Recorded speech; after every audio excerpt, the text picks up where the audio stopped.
4 मंजिला में 5, 2 मंजिला में 200 लोगों का ससुराल। हे भगवान, दुनिया में क्या हो रहा है? और हम आराम से अपने घरों में मस्त हैं। अवनी माँ, मैंने आपको कितनी बार समझाया कि कमरे में नॉक करके आया करें। चुप कर, माँ हूँ तेरी। अच्छा सुन, नीचे मेहमान आए हुए हैं, आकर चाय बना दे। चाय? माँ कितने कप चाय बनानी है? 10 कप बनेगी। 10 कप चाय मैं बनाऊं? हाँ तो क्या हो गया बेटा, अपने घर का काम तो करना पड़ता है ना। जाओ माँ, मुझे नहीं बनानी कोई चाय वाय, मैं नहीं बना रही हूँ। ये वाले मजे भी बस मायके में ही है कि कुछ काम नहीं करना है तो मना कर दो, पता है कि माँ तो कर ही देगी। अब जब कल को तेरी शादी होगी तो क्या अपनी सास को भी मना कर देगी? माँ, इस तरह मुझे इमोशनल ब्लैकमेल करना कब छोड़ेंगी आप? ये इमोशनल ब्लैकमेल नहीं है। कल को जब ससुराल जाएगी ना तो 200 लोगों की चाय बनानी पड़ेगी, तब क्या करेगी? माँ अच्छी अच्छी बातें बोलो ना, पता नहीं कब कौन सी बात सच हो जाए। हाँ तो अब तेरे लिए ऐसा ही ससुराल ढूंढूंगी जिसमें 200 लोग हो, समझी? ठीक है बना रही हूँ, लेकिन माँ होकर कम से कम अच्छी दुआ तो दे दो। अवनी चाय बनाने को आ गई और रसोई में उसने चाय बनने को रख दी, जिसके बाद कहीं ऐसे ही तो घर में नहीं हो जाएगी मेरी शादी जहाँ 200 लोगों का परिवार होगा? नहीं नहीं, ऐसे कबीले जैसे परिवार कहाँ होते हैं। मैं भी ना क्या सोच रही हूँ, मैं तो ऐसे घर में शादी करूंगी जहाँ बस मैं, मेरा पति, सास ससुर होंगे, 4 रोटी बनाऊंगी और बस काम खत्म। अवनी ऐसे ही सोचने लगी और उसने चाय बनाई। अवनी एक नॉर्मल मिडिल क्लास घर की लड़की थी जो अपने माँ बाप और भाई के साथ रहती थी। छोटा सा उसका परिवार था और उसको घर का काम करना अच्छा नहीं लगता था। अब अवनी की शादी के लिए उसकी माँ मधुबाला लड़का ढूंढ रही थी। चलिए कहानी में आगे चलकर देखते हैं कि अवनी को किस तरह का ससुराल मिलता है। ऐसे कुछ दिन और बीते और आज के दिन मधुबाला ने एक पंडित को बुलाया हुआ था। अरे मैं खुद आने वाला था कि आपका फोन आ गया। एक लड़का है जिसका रिश्ता मेरे पास आया हुआ है, उसका नाम है कार्तिक। घर में होंगे कुल 8-10 सदस्य, लेकिन घर बार अमीर है, 5 मंजिला घर है और सभी लोग पढ़े लिखे हैं। आप बताइए, अगर आपको ठीक लगे तो मैं बिटिया की बात वहां पर कर लूंगा। ठीक है, फिर अगर पढ़े लिखे लोग हैं तो कुछ और नहीं चाहिए मुझे। आज के दौर में असली अमीर वो है जिसके पास शिक्षा है। अरे बिल्कुल सही कहा आपने, तो ठीक है, मैं बिटिया के लिए बात कर लूंगा। मधुबाला ने ओम प्रकाश, जो कि एक पंडित था, उसको बोलकर अवनी की शादी एक घर में तय करवा दी। देखते ही देखते दिन गुजर गए और वो दिन भी आया जब अवनी उस परिवार की बहू बनकर अपने ससुराल को निकल गई। अभी वो अपने पति के साथ गाड़ी में थी। अरे नहीं, यहाँ पर तो बहुत रश और जाम है, हमें घर पहुँचने में कितनी देर लग जाएगी? अभी 12 बज रहे हैं। वैसे तो यहाँ से हमारे घर का रास्ता 1 घंटे का है, लेकिन वहां पहुंचने में अब लगता है कि 2 घंटे आराम से लग जाएंगे। तुम सो जाओ, गाड़ी में ही आंखें मीच लो। नहीं, मैं ठीक हूँ, ऐसे गहनों में नींद नहीं आएगी। चलिए ना, कुछ बात ही कर लेते हैं हम। पूछो, क्या पूछना है तुम्हें? कुछ नहीं, अपने परिवार के बारे में ही बता दीजिए। कितने लोग हैं, कितना बड़ा है आपका परिवार? अरे मेरा परिवार तो बहुत बड़ा है, इतना बड़ा है कि आज तक कभी कोई चोरी नहीं हुई, क्योंकि चोर आने में ही डरते हैं। और साथ ही साथ तुम कभी बोर नहीं होगी, तुम्हें अपने साथ के कई साथी मिल जाएंगे। अच्छा ऐसा क्या? हे भगवान, क्या मैं पूरे के पूरे कबीले जैसे परिवार में जाने वाली हूँ? बस तू रहम करना। बड़ा परिवार सुनकर अवनी को थोड़ा थोड़ा सा डर लग रहा था, लेकिन उसने वो जाहिर नहीं किया।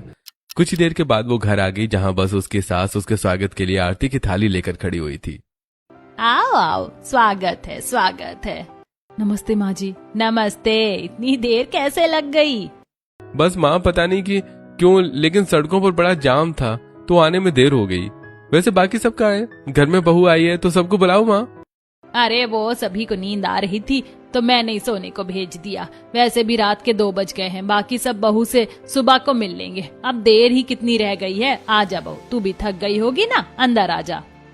ममता ने अपनी बहू का गृह प्रवेश करवाया, जिसके बाद अवनी घर के अंदर आ गई। और देखो अवनी, बिल्कुल जैसी ये पहली मंजिल है ना, वैसे ही ऊपर की 5 भी हैं। और ये वाली दूसरी मंजिल पर 50 लोग रहते हैं, और 5वीं मंजिल पर 100 लोग, और चौथी मंजिल पर भी 50 लोग रहते हैं। टोटल हमारे घर में 200 लोग हैं, और तीसरी मंजिल पर हमारा घर है। ये बात सुनकर बहू हैरान हो जाती है और वो सोच में पड़ जाती है। चल बेटा, बहू को कमरे में ले जा, मैं अभी सोने जा रही हूँ। ठीक है माँ, आओ अवनी। कितना बड़ा घर है, और ये ऐसा ही ऊपर से नीचे तक एक जैसा है। इसमें रहता कौन है? अवनी ऐसे ही सोचने लगी और सोचते सोचते ही वो अपने कमरे में आ गई। बीच की दूसरी मंजिल 50 लोगों अपने कमरे में सो रहे थे और तीसरी मंजिल पर अवनी अपने पति के साथ आकर आराम करने लगी। अभी सुबह के 5 ही बजे थे कि अवनी के कमरे के दरवाजे पर जोरों से दस्तक हुई और साथ ही घर में भी शोर शुरू हो गया, जिससे कि उसकी घबराकर आंख खुली। हे भगवान, सुबह सुबह कौन आ गया है? अभी तो बस सुबह के 5 ही बजे हैं और घर में से भी आवाज आ रही है। कार्तिक, कार्तिक उठो। हाँ, क्या बात है? क्या हुआ अवनी? कार्तिक देखो ना, बाहर से आवाजें आ रही हैं। लगता है कि घर में कोई घुस आया। मुझे बहुत डर लग रहा है कार्तिक। 5 बज रहे हैं अवनी, घर के लोग जाग गए हैं, कोई नहीं घुसा है घर में, दरवाजा खोलो। क्या मतलब कि 5 बज रहे हैं? 5 बजे भी कोई उठने का वक्त है? हाँ, 5 बजे ही सभी हमारे घर में उठ जाते हैं। अब तुम भी उठ जाओ, मेरी नींद खराब नहीं करो। कार्तिक ऐसे बोलकर सो गया, जिसके बाद अवनी ने ही दरवाजा खोला और वो दरवाजा खोलते ही बेहद घबरा गई, क्योंकि उसके सामने ही उसके सास के साथ 8 और औरतें खड़ी हुई थी। माँ जी, आप और ये सब कौन लोग हैं? बताइए, ये क्या पड़ोसन है? अरे बहू, हम कब से दरवाजा बजा रहे थे, तू है कि कितनी देर के बाद उठकर आई है। और ये कोई पड़ोसी नहीं है, ऐसी घर की औरतें हैं। देख, ये हैं तेरी चारों चाची सास और ये हैं ताई सास। चाची सास और ताई सास, नमस्ते। अवनी ने हैरानी से घबराते हुए हाथ जोड़कर सभी को नमस्ते किया, जिसके बाद क्या हुआ बहू, यूं बुत बनकर खड़ी क्यों हो गई? जल्दी से तैयार हो जा, उसके बाद तुझे अपनी पहली रसोई भी तो बनानी है। जी होती हूँ। ये कितना बड़ा परिवार है, मैंने तो सोचा था कि ज्यादा से ज्यादा 2 या 3 परिवार रहते होंगे। अवनी ऐसे ही घबराती सी नीचे रसोई में आई। रसोई को देखकर उसकी आंखें फट गई थी, क्योंकि वो कोई रसोई नहीं बल्कि बड़ा सा गोदाम लग रहा था, जिसमें 3 बहुएं काम कर रही थी। लो, नई बहू भी आ गई। हे भगवान, ये रसोई है या कोई गोदाम? इतना चौंक क्यों रही हो? अब जिस जगह 200 लोगों का खाना रोज रोज और कई कई वक्त बनेगा, तो वो जगह बड़ी तो होगी ही ना। क्या कहा? 200 लोगों का खाना? हाँ, तुम्हें नहीं पता? इस परिवार में पूरे 200 लोग रहते हैं। 200? क्या आप सच बोल रही हैं? यहाँ सच में ही 200 लोग रहते हैं? हाँ हाँ, तभी तो हमारा परिवार इस शहर का सबसे बड़ा परिवार है। अच्छा, अब ऐसे चौंकने का वक्त नहीं है, चलो मिलकर काम करते हैं और नाश्ता बनाकर सभी को देते हैं। अभी से लगेंगे तब पूरे 8 बज जाएंगे हमारा खाना बनने में। शगुन की बात को सुनकर अवनी को चक्कर आने को तैयार था, लेकिन उसने खुद को काबू में ही रखा। कुछ ही देर के बाद बहुएं नाश्ता बनाने को लग गईं, जहां उन्होंने सबसे पहले अपने आप से आधे आधे कद के बड़े बड़े पतीले निकाले और इन 2 पतीलों में हमें चाय बनानी है। शगुन भाभी और अवनी, आप दोनों नॉर्मल चाय बना दो और डाइटिंग और डायबिटीज वालों के लिए हम चाय बना देते हैं। इन बड़े बड़े देग जैसे बर्तनों में चाय बनेगी क्या? हाँ बाबा, तुम समझती क्यों नहीं हो? 2 नहीं 200 लोगों का ससुराल है। अभी चाय बनेगी, उसके बाद फिर हमें चाय के साथ साथ सभी को खाने को भी देना है। जल्दी जल्दी से हाथ चलाओ। चलो अवनी, मेरे साथ ये पतीला पकड़वाओ तुम। अवनी और शगुन ने और खुशी और सावली ने मिलकर 2 पतीले बड़े से स्टोव पर चढ़ाए, जिसके अंदर उन्होंने दूध डाला और फिर चाय बनने को रखी। अभी तो मैं नहा कर आई थी और यहाँ आने के बाद पसीने में नहा गई। कितनी ज्यादा हीट लग रही है इस आंच से। अवनी, चाय में चम्मच तो शगुन चला रही है। तुम एक काम करो, तुम ना बैठकर नाश्ते के लिए आटा लगा दो। 200 लोगों के नाश्ते के लिए आटा लगाना क्या आसान है? बताइए किसमें लगाना है? इसमें लगा दो। आपके घर में कितने बड़े बड़े बर्तन हैं? हाँ हाँ, जानती हूँ कि 200 लोगों का खाना बनता है, इसलिए इतने बड़े हैं। मैं आटा लगा देती हूँ। अवनी ने आटा लगाना शुरू किया, जिसमें उसकी आधी आधी बाजू गंदी हो गई। थक गई रे। तुम्हें किसने सलाह दी थी कि तुम यहीं शादी करो अवनी? हम तो फंस ही गए, लेकिन तुम कैसे आ गई यहाँ? वो बस मेरी भी अरेंज मैरिज हुई है ना, इसलिए। खैर, ये आटा लगा दिया है मैंने। चलिए अब इसके पराठे बनाते हैं। अवनी बेचारी, जो कभी सोचा करती थी कि उसकी शादी किसी छोटे से परिवार में होगी, उतना ही उसको उसकी उम्मीदों के खिलाफ ससुराल मिला था। 200 लोगों का ससुराल संभालना आसान नहीं था। बहुओं ने साथ मिलकर काम किया और सभी के लिए नाश्ता बनाया, जिसमें अवनी देखो, हम लोग तो जानते ही हैं, लेकिन तुम इस घर में नई हो तो तुम भी समझ लो। नाश्ता और खाना बनाने के बाद हमें अपनी अपनी मंजिल पर लेकर जाना पड़ता है। तुम पहली और तीसरी मंजिल का ख्याल रखा करना, और बाकी मैं और खुशी और सांवली हम दूसरी, चौथी और 5वीं मंजिल का नाश्ता लेकर जा रहे हैं। वो तो ठीक है, लेकिन भाभी, पहली मंजिल में इतने लोग नहीं हैं जितने आप चाय मुझे देकर जा रही हैं। उसमें 8 चाय फालतू है ना, वो तुम्हारी चाची सास जी और ताई सास जी की हैं। अब ऐसे अच्छा लगेगा क्या कि नई बहू ने नाश्ता बनाया और अपने बड़ों को भी वो नाश्ता ना दे? ऐसे तो अच्छा नहीं लगेगा ना, इसीलिए तुम ही उन्हें चाय देकर आना। खुशी की बात पर अवनी ने गर्दन हिलाई, जिसके बाद पहले उसने अपने घर वालों को चाय दी। बहू ने कैसे अच्छी और आदर्श बहू की तरह सभी का नाश्ता वक्त से बनाया है। अरे बेटा, मेरे चाय में चीनी तो नहीं है ना? नहीं दादाजी, आप ये गुलाबी वाला कप उठाइए, इसमें चीनी नहीं है बल्कि ये फीकी चाय। और माँ जी, ये लीजिए आपकी चाय। क्या भाभी, हमें तो लगा था कि आप आई हैं तो आज कुछ अच्छा नाश्ता करने को मिलेगा, लेकिन ये तो वही देसी चाय पराठा ही है। क्या आपको कुछ और खाना है देवर जी? नहीं, अभी बस यही खाओ। बहू, तेरे पास ये दूसरी चाय ऊपर वालों की है ना, जा देकर आ जा। जी। जितनी ज्यादा थकान हो रही है, मन तो कर रहा है कि एक लात मारकर सब गिरा दूं और आराम से सो जाऊं, लेकिन ये नकली मुस्कुराने का नाटक करना पड़ रहा है। अवनी बेचारी मनी मन अपनी परेशानी निकाल रही थी। उसने अपने घर वालों को चाय देकर अपने घर में ऊपर रहने वालों को चाय देकर आने का रुख किया। और बड़ी देर कर दी बहू तूने तो। ये ज्यादा शोर नहीं करो। बिल्कुल ऐसे कर रहे हैं जैसे कि छोटे छोटे से ही बच्चे हैं। ये सब कितने ज्यादा है। मैंने तो कभी सपने में भी नहीं सोचा था कि पूरे कबीलों के बराबर के भी घर बार होते हैं। अवनी जिस मंजिल पर आई थी वहां कम से कम 50 लोग थे। ऐसे वो ऊपर जाती रही और लोगों को देखकर उसकी आधी से ज्यादा ताकत खत्म हो गई। अंत में थकी हारी अवनी नीचे आई और अपने कमरे में आकर लेट गई कि तभी इतने सारे लोग हैं और अब मुझे रोजाना ये सब काम ही करने पड़ेंगे, लेकिन कैसे? मेरी तो अभी से तबीयत खराब हो रही है। अवनी, तुम यहाँ हो? मैं अंदर आ जाऊं क्या? हाँ भाभी, आइए ना आप तीनों। काफी सुंदर कमरा है तुम्हारा तो। वो हम ये कहने आए थे कि बर्तन पड़े हुए हैं, उन्हें साफ कर दो। जब तक बर्तन साफ नहीं होंगे हम लोग खाना नहीं बना पाएंगे। क्या सच में भाभी अब बर्तन धोने पड़ेंगे? हिम्मत नहीं हारो, अभी तो शुरुआत भी ठीक से नहीं हुई और सुबह के वक्त हमने तुम्हारी रसोई में मदद करवा दी थी, जबकि तुम्हारा आज पहला दिन था तो तुम्हारा फर्ज था रसोई को संभालने का।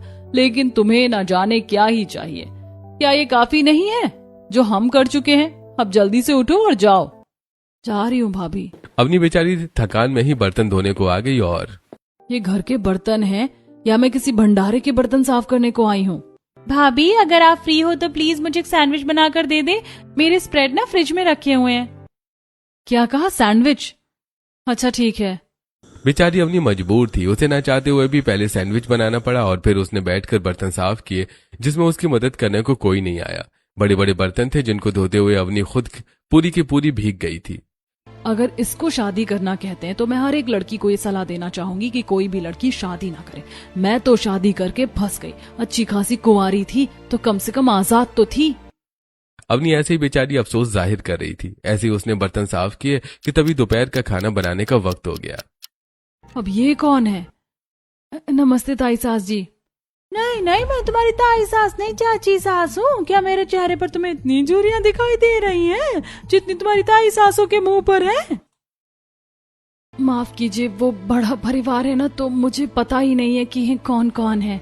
कोई नहीं, याद हो जाएगा। नमस्ते, वो मुझे नहीं पता है कि आप कौन है। मैं तेरी ताई सास हूँ। आज तो हमारी बहू की पहली रसोई है। बस आ रही है तेरे साथ की तीनों बहुएं सामान लेकर। उसके बाद तो अपनी पहली रसोई बनाना और हम सभी साथ ही खाएंगे। सुषमा की बात को सुनकर अवनी बस मुस्कुराई, जिसके बाद अवनी को अकेला छोड़कर गोमती और सुषमा दोनों ही चली गईं। कुछ ही देर के बाद शगुन, खुशी और सांवली सामान लेकर आई। अरे आराम से, ये इतना सारा सामान लाने की क्या जरूरत थी आप सबको? ज्यादा नहीं लाते तो सभी को पूरा कैसे पड़ता। चलो, अब वैसे ही देर हो रही है, इन सब्जियों को धोना और काटना शुरू करते हैं। जी हाँ। बहुएं बड़े बड़े सब्जियों के बोरे लेकर निकली थी, जिन्होंने बोरों को पलट दिया और साथ बैठकर बोरों से सब्जियां निकालकर उन्हें धोना, काटना और छीलना शुरू किया। अरे ये तुमने क्या कर लिया? लाओ जल्दी से अपना हाथ दिखाओ। वैसे इस घर में जितना खाना बनता है उसके हिसाब से ये कोई नई बात नहीं है। अगर किसी की उंगली कट जाए तो तुम काम जारी रखो, इसमें रुकने की बात नहीं है। अवनी ने हल्की सी कतर को लपेटने के बाद फिर से काम को जारी किया। ऐसी बहुओं ने पहले साथ मिलकर सामान काटा, जिसके बाद उन्होंने ऐसे ही बड़े पतीलों में उन सब्जियों को और पूरियों को बनाया। इस काम को करते हुए वो पूरी तरह पसीने पसीने हो गई थी। ऐसा लग रहा है कि जैसे रसोई में ही दम निकल जाएगा। बड़ा दम घुट रहा है।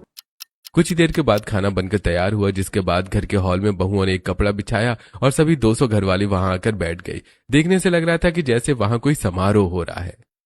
अरे बहू की पहली रसोई कहीं बहाने सही, भाई साथ आए हो, बड़ा अच्छा लग रहा है ये देखकर। चलो बहुओं, सभी को खाना परोसो।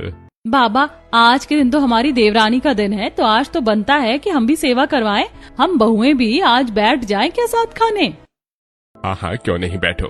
आज मेरी बहू सभी को खिलाएगी ना। मुकेश की बात को सुनकर अवनी हल्की सी मुस्कुराई, जिसके बाद उसने ही सभी को खाना परोसना शुरू किया। भाभी, मुझे सब्जी दे दो। हाँ, अभी देती हूँ। पोता बहू, मुझे भी पानी चाहिए। ये लीजिए दादी जी, आप पानी। भाभी, जरा चावलों के साथ कुछ चटनी उठा दो, मेरा हाथ नहीं जा रहा है। हाँ हाँ, दे रही हूँ देवर जी अभी। अब क्या सब कुछ मैं ही करूँ? निवाला बनाने से लेकर मुंह में देने तक का काम इन सभी ने तो मुझे तंग कर दिया है। अवनी की ऐसे ही पूरे 200 परिवार के सदस्यों ने रेल बनवा दी थी। सभी को खिलाने के बाद वो इतनी ज्यादा थक गई थी कि फिर अवनी से खड़ा नहीं हुआ गया और वो अपने कमरे में चली गई। ऐसे ही चलते चलते अब एक हफ्ता हो गया था और इस एक हफ्ते में इतनी ज्यादा मेहनत करने से अवनी का वजन भी कम हो गया था। हर रोज 5 बजे उठकर उसको 200 लोगों की खातिरदारी जो करनी पड़ती थी।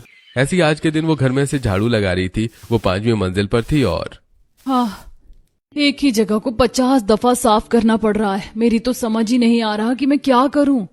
बहू, इसको भी झाड़ू में समेट लेना। अच्छा भाभी, भी समेट लो।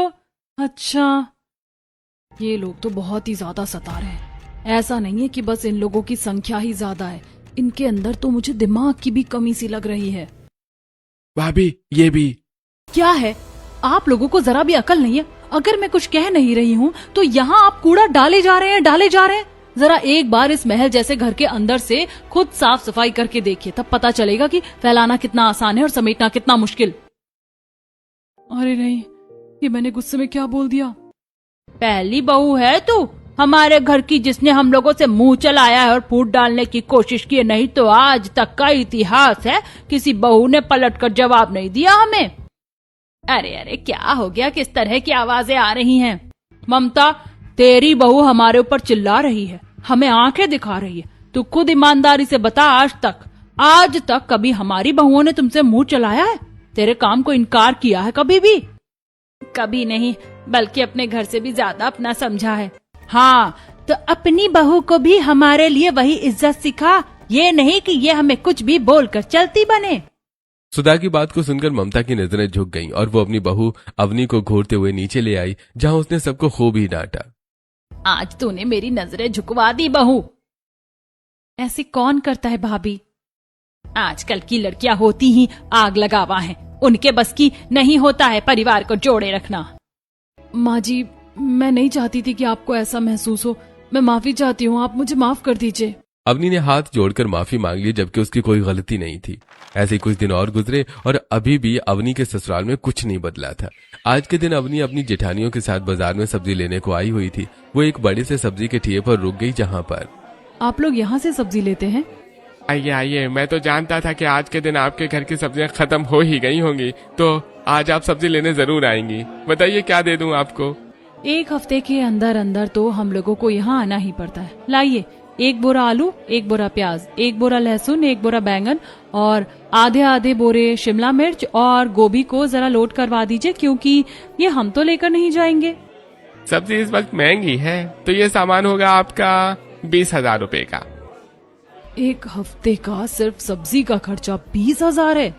तुम ये भूल जाती हो क्या कि हमारे घर में 4-5 नहीं बल्कि पूरे 200 लोगों का खाना बनता है, और 200 लोग अगर 20-20 भी देंगे ना तो भी 20,000 का एक हफ्ते आराम से खा लेंगे। भैया, आप ये रखवाओ।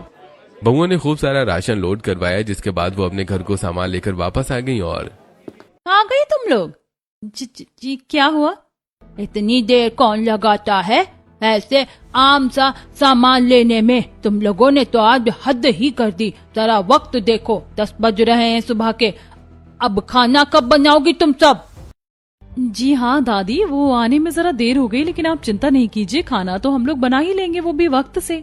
बहू ऐसे बोलकर रसोई में आ गई, जहां उन्होंने खाना बनाना शुरू किया। आज हम लोग लेट हो गए। पहले तो हम 8 बजे से दोपहर का खाना बनाने को लग जाते थे, लेकिन अब 10 बज रहे हैं।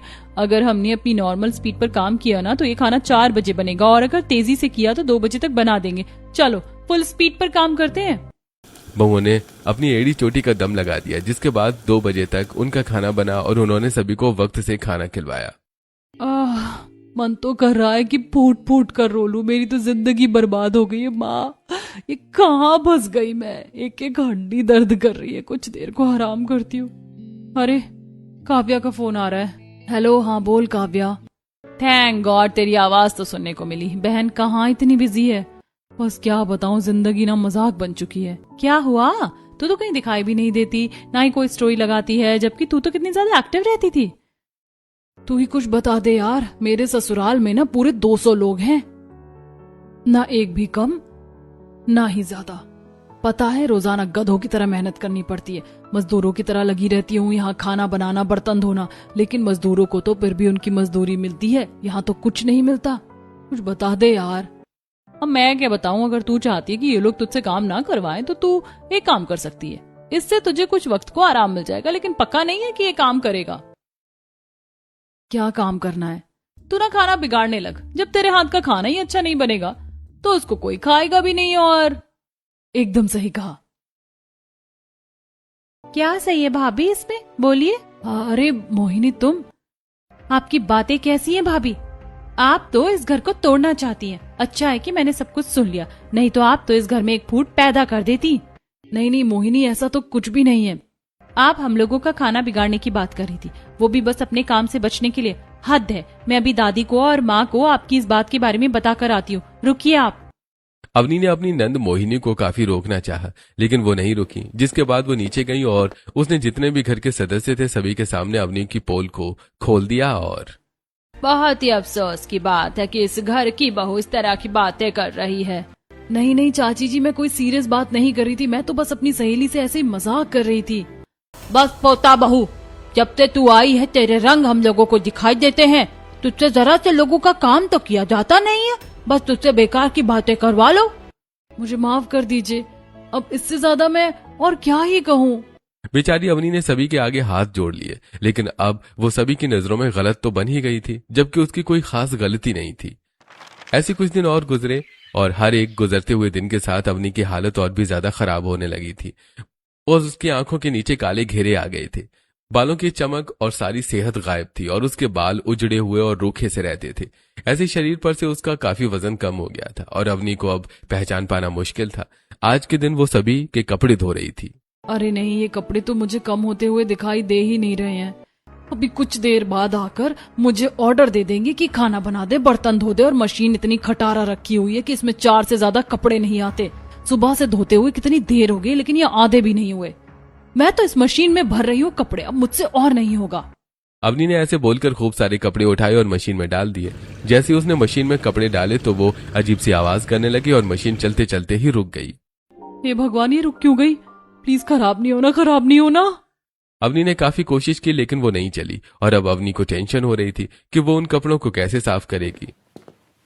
भाभी, मेरी ऑरेंज वाली टी शर्ट धुल गई है क्या? और मेरी वो पिंक वाली ड्रेस? नहीं, कुछ भी नहीं धुले हैं अभी, मशीन ही खराब हो गई। क्या कहा? मशीन ही खराब हो गई? नहीं नहीं भाभी, कैसे भी करके मुझे मेरी ड्रेस धोकर दो, मुझे उसको पहनकर जाना है। और मुझे भी जाना है भाभी। अब मैं किस तरह से धोकर दूं इन लोगों को? चल अवनी, हिम्मत का घूंट लगा और शुरू हो जा, क्योंकि अगर ये कपड़े नहीं धुले तो पूरे दिन मेरे ऊपर ये ताना पड़ेगा कि मैंने ही इन्हें साफ नहीं किया।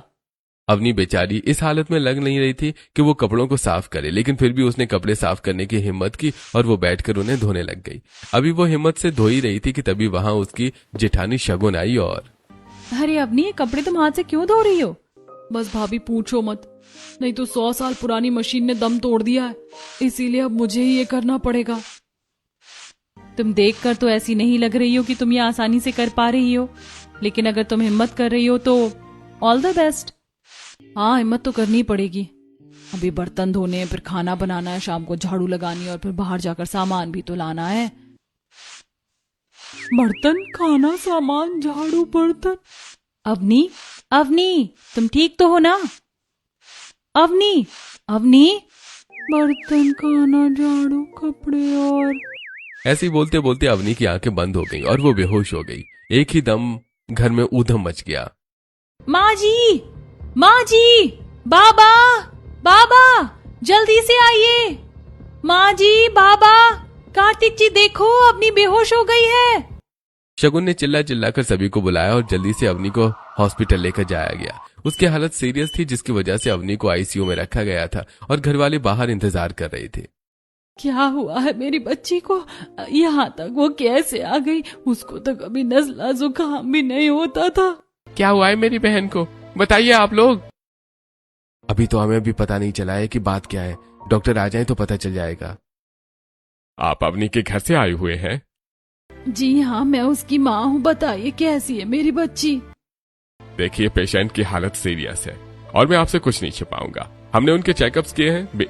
बेहद ही शरीर में कमजोरी है, साथ ही खून की कमी भी है, थकान भी बहुत ज्यादा उतरी हुई है, नींद की कमी है और सबसे जरूरी बात, उनके दिमाग में बहुत ज्यादा स्ट्रेस है। एक ऐसा स्ट्रेस जो सभी कुछ जकड़े रहता है। इस सब की वजह से इनकी तबीयत पहले कम बिगड़ी और फिर बात यहाँ तक आ गई। अब देखिए, अगर उन्हें 1 घंटे में होश आ जाता है तो सही है, नहीं तो वो कोमा में चली जाएंगी। नहीं, मेरी बच्ची ने ऐसी क्या टेंशन ले ली जो वो यहाँ बिस्तर तक आ गई। मैं बताती हूँ। और आंटी, आपको तो इन लोगों पे FIR करवा देनी चाहिए। क्या मतलब? एक दिन मेरे पास अपनी का फोन आया था, बड़ी परेशान थी। तब उसने मुझे बताया कि उसके घर में 200 लोगों का काम उससे करवाया जाता है। वहाँ 200 लोग हैं जिनका खाना, पानी, बर्तन, कपड़े सभी कुछ उसको देखना पड़ता है। और सुबह 5 बजे से जो वो लगती है तो रात होने तक भी उसके काम नहीं होते हैं। अब इनसे पूछिए कि क्या ये सब सच है कि नहीं। हाँ बेटा, ये सब सच है, लेकिन हमारे घर की बाकी बहुएं भी तो करती हैं ये सब। अरे बस चुप हो जाओ जालिमो, तुम लोगों ने धोखे से हमसे हमारी बच्ची ली है। जालिम हो तुम सब, जालिम, वरना इस तरह से कौन करता है। अरे मेरी बच्ची से 200 लोगों का काम करवाया, फूल की तरह पाला था मैंने उसको। अब पुलिस में शिकायत दर्ज की जाएगी क्योंकि ये साफ साफ जुल्म है। ऋषि पुलिस में शिकायत करने को जाने लगा कि उसको मुकेश ने हाथ जोड़कर रोका और नहीं बेटा, ऐसा नहीं करो। हम लोग भी ये नहीं जानते थे कि हमारी बेटी जैसी बहू की ये हालत हो जाएगी। बाकी बहुएं भी घर में सभी का काम करती थी, लेकिन बहू के ऊपर कुछ ज्यादा लोड पड़ गया। हम माफी चाहते हैं। तुम किसी को कुछ नहीं बताना, अभी 1 घंटा होने तो बहू होश में आ जाएगी तो बात करते हैं। मुकेश के समझाने पर बड़ी मुश्किल से ऋषि वहां रुकने को राजी हुआ। सभी की सांसें अटकी हुई थी। ऐसे ही 1 घंटा होने ही वाला था कि 5 मिनट पहले अवनी को होश आ गया। खाना बनने में देर हो गई क्या? मेरी बच्ची, अब तुझे किसी का खाना बनाने की जरूरत नहीं है। माँ आप यहाँ और मैं कहाँ हूँ? क्या हो रहा है? अवनी को सभी ने सब कुछ बताया, जिसके बाद तूने तो हम सभी की जान ही रुकवा दी थी। बस बहू, बहुत हुआ। हम लोग तो सच में ज्यादती पर उतर आए थे, लेकिन बस अब नहीं, अब इंसाफ होगा। मैंने सोच लिया कि अब हम लोग 200 लोगों के बीच नहीं रहेंगे। हर किसी का अपना परिवार है और सभी को अपने परिवार के साथ रहना चाहिए और अपने काम भी खुद ही करने चाहिए। हाँ अवनी, अब तुम्हें या किसी भी भाभी को घर के काम करने की जरूरत नहीं है। अब हम अलग रहेंगे, जहाँ बस हमारा परिवार होगा, ठीक है ना? कार्तिक की बात को सुनकर अवनी मुस्कुरा दी, जिसके बाद अब अवनी ठीक हुई तो घर वाले उसको नए घर में लेकर गए, जहां अब बस उसका परिवार था। ऐसे वो 5 मंजिला घर बेच दिया गया और सभी परिवार छोटे छोटे टुकड़ों में बंटकर अपने अपने परिवार के साथ रहने लगे। अब इससे बहुओं को 200 लोगों का काम भी नहीं करना पड़ता था और वो खुद के लिए भी वक्त निकाल सकती थी। और अब वो अपने ससुराल में हंसी खुशी रहती हैं और जिससे वो अपने पति के साथ टाइम भी स्पेंड करती हैं।